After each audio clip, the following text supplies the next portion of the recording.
Evangelho de Lucas, capítulo 22. A festa dos pães ázimos, chamada Páscoa, estava próxima. Os chefes dos sacerdotes e os escribas estavam preocupados em como matar Jesus, porque temiam o povo. Então, Satanás entrou em Judas, chamado Iscariotes, um dos 12.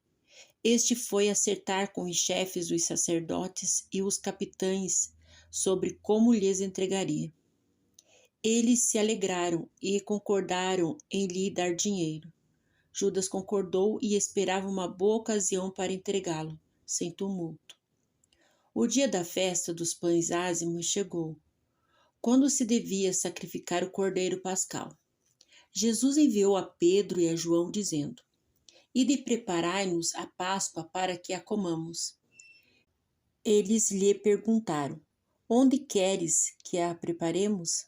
Então Jesus lhe explicou: Ao entrardes na cidade, encontrareis um homem com um pote de água. Segui-o até a casa em que ele entrar.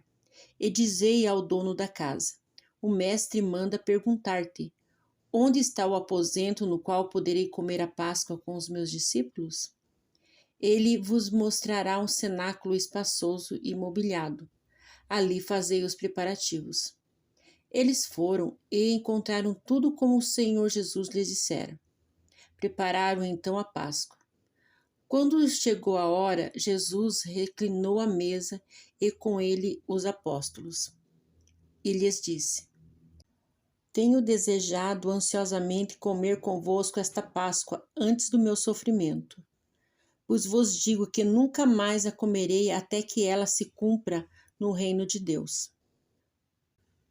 Tomando um cálice, deu graças e disse: Recebei e reparti entre vós. Pois vos digo que de agora em diante não mais beberei do fruto da videira até que venha o reino de Deus. Tomando o pão, deu graças, partiu e lhes deu, dizendo: Isto é o meu corpo dado por vós. Fazei isto em memória de mim.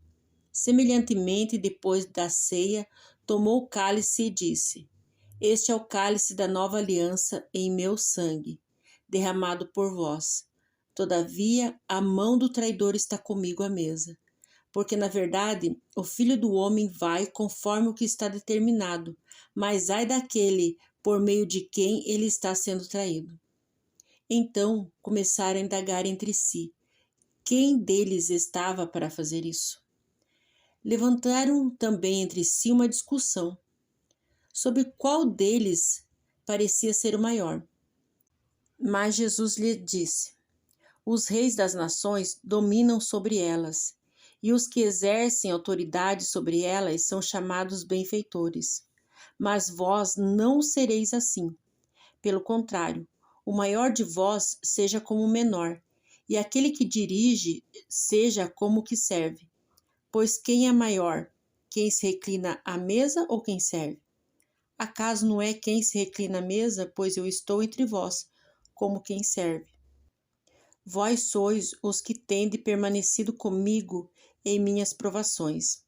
Assim como meu Pai me designou um reino, eu o confio a vós, para que comais e bebeis à minha mesa em meu reino, e vos assenteis em tronos para julgar as 12 tribos de Israel.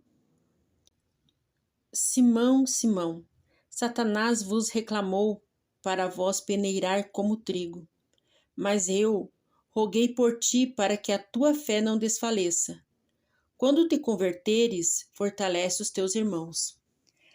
Mas ele respondeu: Senhor, estou pronto a ir contigo para a prisão e para a morte. Mas Jesus lhe disse: Eu te digo, Pedro, que antes que o galo cante hoje, 3 vezes negará que me conheces. Jesus lhes perguntou em seguida: Quando vos enviei sem bolsa, sem alforge e sem sandálias, acaso vos faltou alguma coisa? Nada, responderam. Então lhes disse: Mas agora quem tem bolsa, tome-a, como também o alforge, e quem não tem espada, venda sua capa e compre uma. Pois vos digo que é necessário que se cumpra em mim o que está escrito: ele foi contado com os malfeitores, porque o que a mim se refere está sendo cumprido. Então lhes disseram: Senhor, aqui está 2 espadas. Respondeu-lhes: é o suficiente. Como de costume, ele saiu, foi ao Monte das Oliveiras, e os discípulos o acompanharam. Chegando ao lugar escolhido, Jesus lhes disse: Orai para que não entreis em tentação. Ele se afastou, mais ou menos uma distância de um tiro de pedra, e de joelhos orava, dizendo: Pai, se queres, passa de mim este cálice. Contudo, não se faça a minha vontade, mas a tua. Então apareceu-lhe um anjo do céu que o confortava. E, estando em agonia, orava mais intensamente. E aconteceu que seu suor se tornou como gotas de sangue caindo sobre a terra.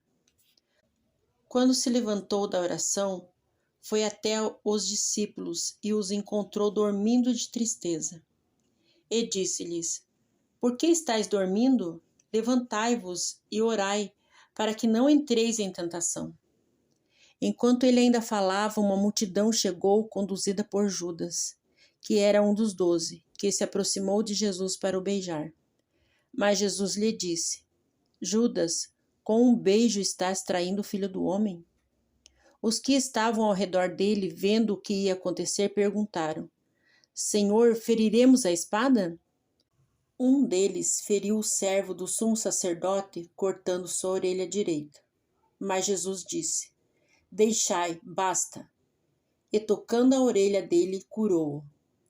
Então Jesus dirigiu aos chefes dos sacerdotes, capitães do templo e anciãos, que vieram prendê-lo, e disse: Saístes com espadas e varas como se fosseis prender um ladrão?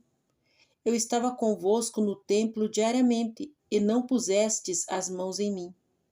Mas essa é a vossa hora e o poder das trevas. Então, prendendo-o, levaram-no e o introduziram na casa do sumo sacerdote. Pedro seguia-o à distância. Mas, quando acenderam o fogo no meio do pátio e se sentaram, Pedro sentou-se entre eles. Entre mentes, uma criada ouviu sentado perto do fogo, olhou fixamente para ele e disse: Este também estava com ele. Mas Pedro negou e disse: Mulher, não o conheço. Pouco depois, outro ouviu e disse: Também és um deles. Mas Pedro protestava: Homem, não sou. Depois de ter passado mais ou menos 1 hora, outro afirmou: Verdadeiramente este estava com ele, porque também é galileu. Mas Pedro insistia: Homem, não sei do que estás falando. E logo, quando ele ainda estava falando, o galo cantou. Então o Senhor virou-se e fixou os olhos em Pedro. Pedro se lembrou da palavra do Senhor, como lhe dissera: Antes que o galo cante, hoje, 3 vezes me negarás. Então Pedro, saindo dali, chorou amargamente. Os que prendiam Jesus zombavam dele e davam pancadas. Cobriam seus olhos e diziam: Profetiza, quem foi que te bateu? E blasfemando, diziam muitas outras palavras contra ele. Logo que amanheceu, o sinédrio se reuniu, tanto os chefes dos sacerdotes como os escribas, e o conduziram perante eles, onde lhes disseram: Se és o Cristo, dize-nos. Então Jesus lhes respondeu: Se eu vos disser, não crereis. E se vos perguntar, de modo nenhum me respondereis. De agora em diante, o Filho do Homem estará sentado à direita de Deus Todo-Poderoso. Então todos disseram: Logo és filho de Deus? E ele lhes respondeu: Vós dizeis que eu sou. Então disseram: Que necessidade temos de mais testemunho? Porque nós mesmos o ouvimos de sua própria boca.